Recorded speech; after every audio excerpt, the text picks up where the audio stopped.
The 3 paintings that I've got on display are really starting to pull together all the research and development work that I've done previous to the exhibitionists.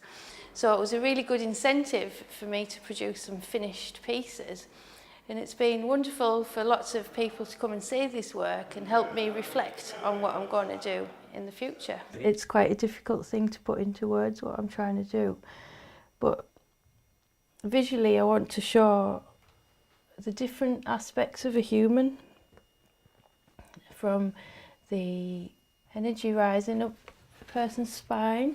Exhibitionist event for me has been an opportunity to create new work, which I've done. And it's been an opportunity to kind of meet as artists as well in the studios as well. It's something that we don't do a lot of, so that's been beneficial.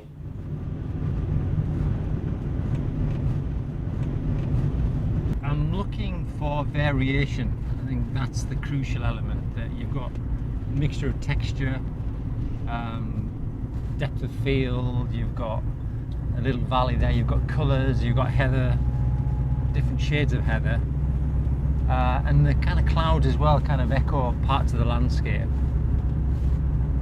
And it's something that looks natural as well, I think. I mean, okay, we are out here, it is natural, but something that it's instinctive, I think, when you're looking for a particular place to paint. You just kind of know instinctively that that's where I want to be.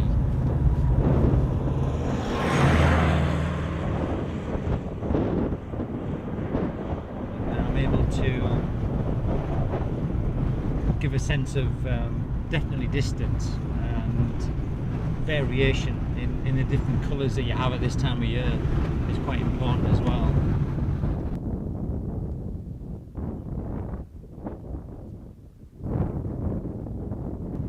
I kind of do preliminary sketches. This is to get me into the flow of being out in nature, really, and to capture some studies, first-time studies, to get a feel for where I am.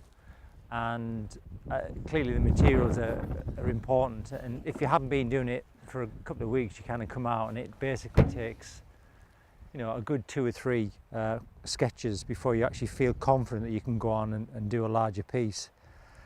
Some of those sketches work out quite well, some of them are appalling, but it's kind of, it gets you into the mindset of what you're actually trying to achieve. And you know, the materials have a mind of their own as well, but it's kind of how you actually manipulate them yourself, whether it's using your kind of your fingers or implements, wiping things on, taking them off, and it's experimental, it's a layering process.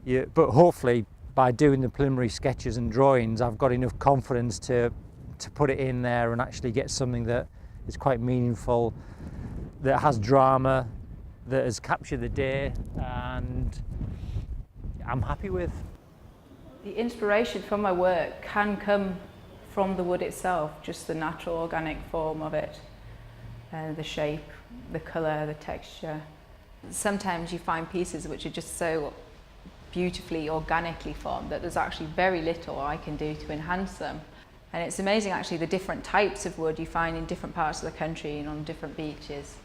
Actually, I collected all the coloured wood used for the Paddy's Hole sculpture in South Clare, and it was actually over a period of about 2 years I collected it. Most of the wood, I assume, has actually come from the old fishing boats there that have just been left to sort of decay and rot.